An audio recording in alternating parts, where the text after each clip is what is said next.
Assalamualaikum warahmatullahi wabarakatuh. Sebelumnya perkenalkan, nama saya Nilu Vivit Indrayani, stambuk C201-19-016. Baiklah, di sini saya akan memaparkan materi pada pembahasan yang keempat, yaitu tentang organisasi dalam Islam. Organisasi sendiri mempunyai dua pengertian umum, yaitu yang pertama, organisasi suatu lembaga atau kelompok fungsional, misalnya saja seperti sebuah perusahaan, sebuah sekolah, maupun sebuah perkumpulan.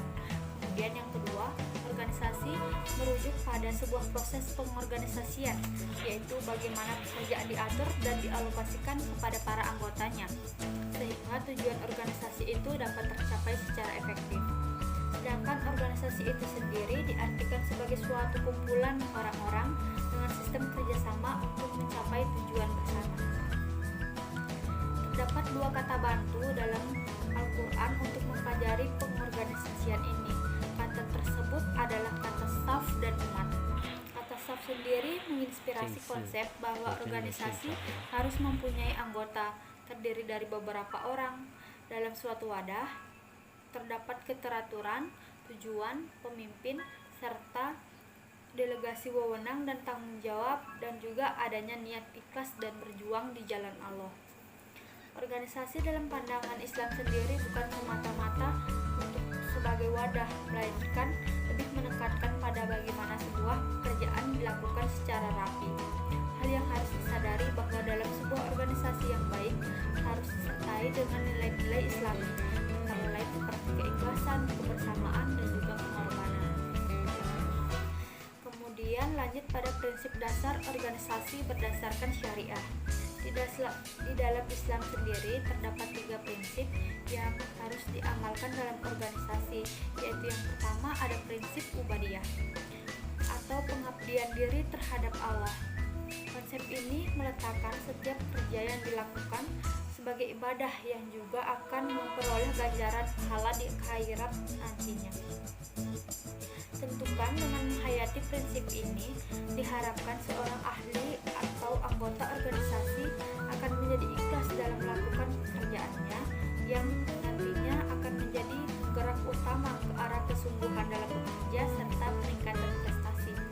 Kemudian yang kedua ada prinsip musaliyah, yaitu prinsip ini menentukan seorang pegawai dan ahli organisasi supaya senantiasa berwaspada dan bertanggung jawab atas apa yang mereka lakukan.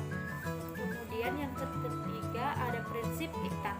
Prinsip ini menuntut bekerja dalam mencapai perhikmatan, pengurusan cemerlang, serta setiap anggota dikehendaki mengutamakan kualitas produktivitas di dalam memberikan sebuah kepuasan. Kemudian lanjut pada wewenang dan pendelegasian secara syariah. Menurut Handoko menerangkan bahwa delegasi dapat diartikan sebagai pelimpahan wewenang dan juga tanggung jawab formal kepada orang lain untuk melaksanakan kegiatan tertentu. Delegasi wewenang adalah proses di mana para manajer mengalokasikan wewenang kepada orang-orang yang melapor kepadanya. Kemudian, delegasi dari pengertian di atas dapat disimpulkan bahwa tugas dan wewenang dapat didelegasikan. Pertanyaan yang timbul adalah apakah tanggung jawab itu bisa didelegasikan? Pertanyaan ini kalau direnungkan bahwa wewenang pimpinan tingkat atas dapat meletakkan tanggung jawab kepada manajer untuk mencapai suatu tujuan tertentu.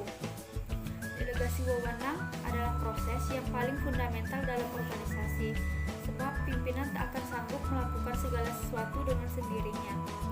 Jadi, pimpinan harus memberikan kepada orang lain wewenang untuk membuat sebuah keputusan dan juga melaksanakan beberapa fungsi. Pimpinan yang enggan mendelegasikan tugas dan wewenang acap kali disebabkan oleh dirinya sendiri yang kurang percaya terhadap orang lain. Organisasi dapat mencapai target dan sasaran jika berjalannya fungsi pendelegasian wewenang. Dalam konsep Islam terdapat pemikiran yang sangat cerdas, di mana ketika seseorang diangkat menjadi pemimpin, maka pada hukum asalnya ia bertanggung jawab secara keseluruhan terhadap uraian pekerjaan yang telah diamanahkannya sesuai dengan amanah yang diberikan.